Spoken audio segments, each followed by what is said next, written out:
Hello everyone, welcome to the illusion. इस video में हम लोग जानेंगे कि इस बार फिर से उत्तराखंड में जो ग्लेशियर टूटने की जो घटना है वो सामने आई है। यह क्यों हुआ, इसके पीछे क्या कारण है और यह कहां पर हुआ है, सभी चीज़ों को हम लोग जानेंगे। इसके पहले आप चैनल को सब्सक्राइब कर लें, दोस्तों के साथ शेयर करें, वीडियो पसंद आता है लाइक करें। चलिए कुछ हाईलाइट्स देखते हैं कि आखिर यह क्यों हुआ और उसके बारे में हम लोग कुछ जानते हैं। तो पहली बात कि यह जो हुआ है यह भारत और चीन के सीमा पर हुआ है।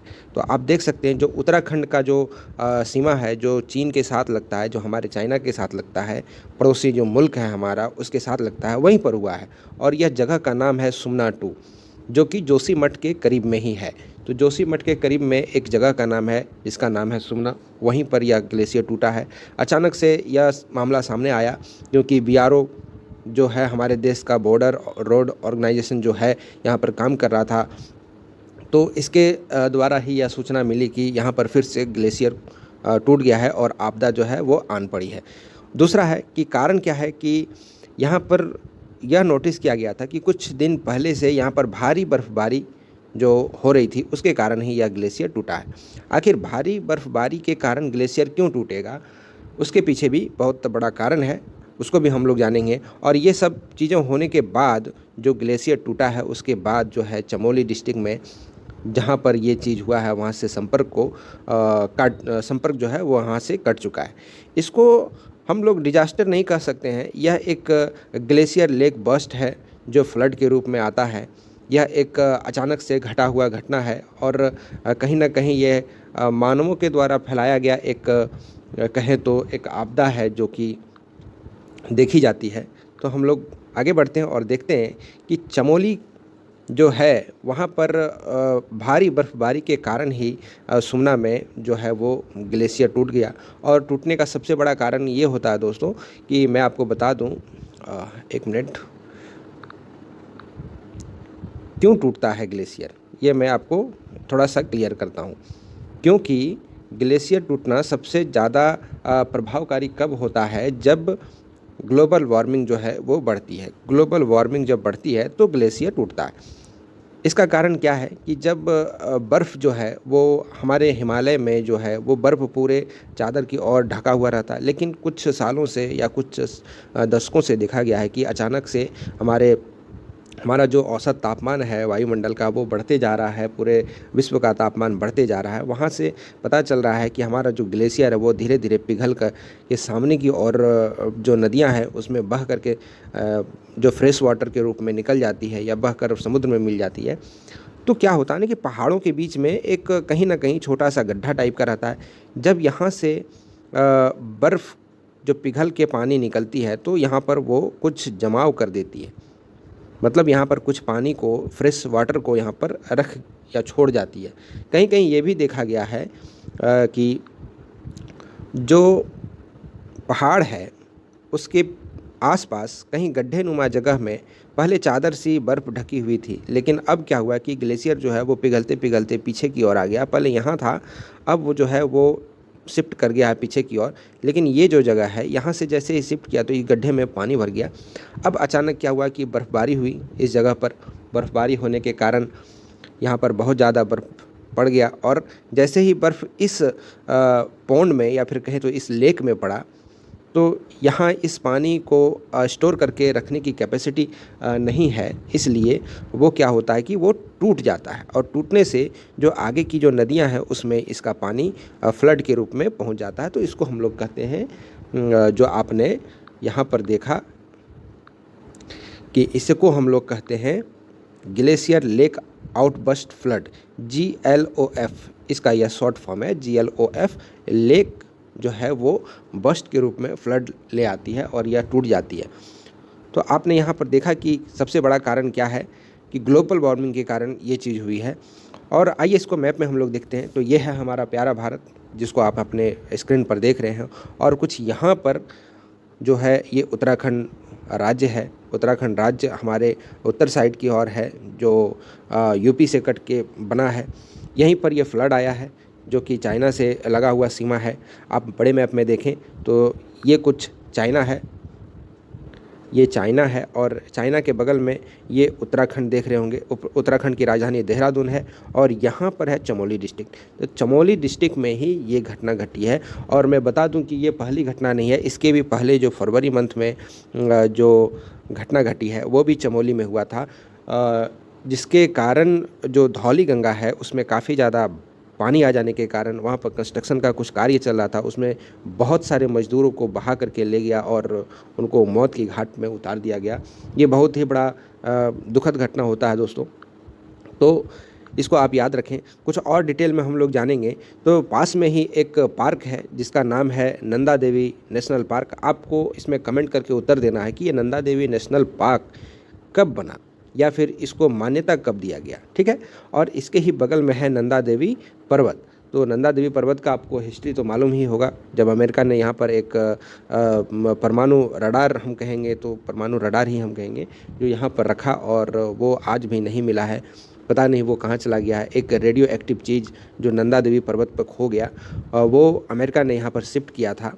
हमारे कुछ सैनिक जाबाज थे जो इस पर लेके उसकी चढ़ाई किए थे, लेकिन आज वो नहीं मिल रही है। और आज ही नहीं, बहुत पहले से वो नहीं मिल रही है। तो खैर अपने टॉपिक पर आते हैं। आप देख सकते हैं ये है चमोली डिस्ट्रिक्ट, ठीक है। चमोली डिस्ट्रिक्ट में यहाँ पर बहती है ऋषिकेश और इधर से बहती है धौली गंगा। तो ऋषिकेश के पास ही यहाँ पर कंस्ट्रक्शन का कार्य चल रहा था, जो कि हमारे बीआरओ के द्वारा किया जा रहा था। कुछ एनटीपीसी का भी काम चल रहा था। तो एनटीपीसी का काम और बीआरओ दोनों यहाँ पर काम कर रहे थे। जब ये काम यहाँ पर चल रहा था उसी समय ये आउटबस्ट हुआ और यहाँ पर जो है ये पानी रिलीज होके जो ऋषि गंगा है यह यहाँ से पानी रिलीज होके धौली गंगा में मिल गया और आगे जो है वो फ्लड के रूप में पानी इसका बह गया। तो आप कह सकते हैं कि ये एक डिजास्टर है, जिसमें अभी तक तो बहुत सारे खराब घटना या फिर खराब कहें तो एक दुखद घटना के रूप में यह न्यूज़ सामने नहीं आई। हाँ, कुछ ज़रूर मिसिंग अनमिसिंग हुआ है जो कार्य कर रहे थे वहाँ पर। तो आइए इसको कुछ और तरीके से हम लोग देखते हैं। जैसे कि यहाँ पर देख पा रहे हैं कि चमोली ज़िले में जो है यह घटना हुई है, ग्लेशियर टूटने के कारण हुआ है। और जो नदी के किनारे स्थित शहर है वहाँ पर हाई अलर्ट अभी घोषित कर दिया गया है। इस बार फिर से ये जो घटना है ये भारत और चीन की सीमा पर हुआ है। पिछले बार भी फरवरी में ये घटना हुआ था, जो कि धौली गंगा के आसपास में हुआ था, जोशीमठ के आसपास में। पिछले बार भी यह बहुत ज़्यादा न्यूज़ में था। तो इस बार फिर से हुआ है। जगह का नाम बदल गया है। जगह का नाम इस बार है सुमना। सुमना 2 के पास ये ग्लेशियर फटा हुआ है और इसके कारण जो ऋषि गंगा है उसमें काफ़ी फ्लड आ गया। तो आपको मैंने बताया कि फ्लड बेसिकली क्यों आता है, क्या कारण है इसके पीछे। क्योंकि पर्वत के पास एक गड्ढे में पानी भर जाता है, क्योंकि पहले चादर से इसमें बर्फ़ लपेट के और इसको ढके हुई थी। लेकिन आजकल क्या हुआ है कि कुछ दशकों में देखा गया है कि ग्लेशियर जो है वो पीछे चला गया है और जो गड्ढा था जिसमें पहले बर्फ़ थी वो पिघल करके उसमें पानी आ गया है। और जब इस पर बर्फ़बारी होती है तो काफ़ी इसका डेंसिटी बढ़ा देता है। डेंसिटी बढ़ने के कारण यह इसको संभाल नहीं पाता है, क्योंकि ये वेल प्रॉपर तरीके से वेल कंस्ट्रक्टेड नहीं है। इसको उस तरीके से बनाया नहीं गया, यह प्रकृति के द्वारा ही बना हुआ है। तो प्रकृति भी क्या जाने भाई, ये तो पहले लेक नहीं था, बाद में ये लेक बन गया। तो जब इसमें पानी नहीं संभाल पाया तो इस पानी को यहाँ से रिलीज़ कर दिया गया। ये टूट गया मतलब, और ये पानी जो है वो आगे की ओर रिलीज़ हो गया।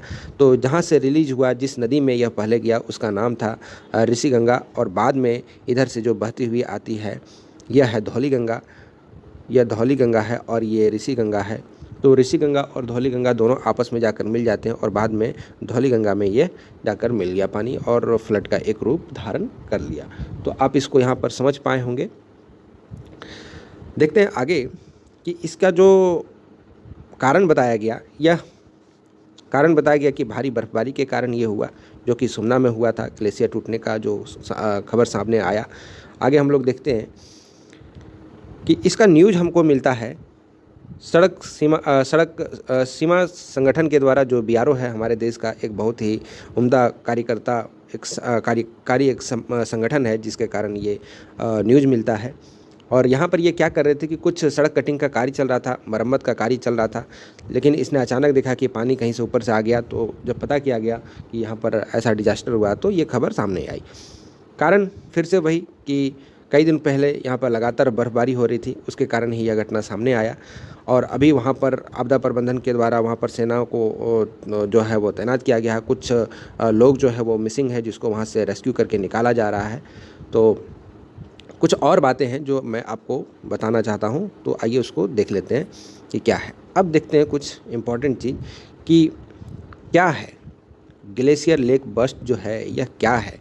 तो इसका कुछ क्राइटेरिया है जो इनको फिलअप करना पड़ता है। यदि वो चीज़ हुआ है तो हम कहेंगे कि ग्लेशियर लेक आउटबर्स्ट या GLOF जो शॉर्ट फॉर्म में है यह हुआ है। इसका क्राइटेरिया क्या है कि यहाँ पर आप देखें तो सडन माने अचानक वाटर का जो है वो लेवल इंक्रीज़ हो जाता है, इन्वॉल्व हो जाता है जो कि किसी भी नदी में, और रैपिड तरीके से इवेंट होता है। किसी को कुछ खबर नहीं होता है, वो रैपिडली इवेंट होता है। एक दिन या एक दिन के पूरे घंटे में, मतलब 24 घंटे में वो अपना तहस नहस करके निकल जाता है। तो उसको हम इसके अंदर लाएंगे जो कि लेक बर्स्ट के रूप में देखा जाता है। और तीसरी है कि लार्ज डाउन स्ट्रीम रिवर में डिस्चार्ज हो जाता है, मतलब कि बहुत ज़्यादा पानी जो है वो नदियों में बह कर निकल जाती है और किसी को कानो कान खबर नहीं होता है कि क्या हुआ नहीं हुआ, लेकिन कारण उसके पीछे बहुत बड़ा होता है, क्योंकि हमारे इंसानों के द्वारा ही फैलाया गया सारा स्यापा है। सनीचर खुद हम लोग फैला के रखे हैं, तो साफ़ तो हम ही लोग को करना पड़ेगा एट लास्ट। तो मैं आशा करता हूँ कि ये लेक्चर आपको अच्छा लगा होगा। कुछ बड़ी खबर इसमें सामने नहीं आई है, जैसे ही बड़ी खबर को सामने आती है तो ये आपको बता दिया जाएगा और इसके लिए एक फिर से डेडिकेटेड वीडियो आपके लिए लाया जाएगा। यदि आपको ये लेक्चर अच्छा लगा तो लेक्चर को ज़रूर लाइक करें, सब्सक्राइब करें, दोस्तों के साथ शेयर करें। वीडियो पसंद आता है तो लाइक कर दें। Thank you for listening. God bless you all.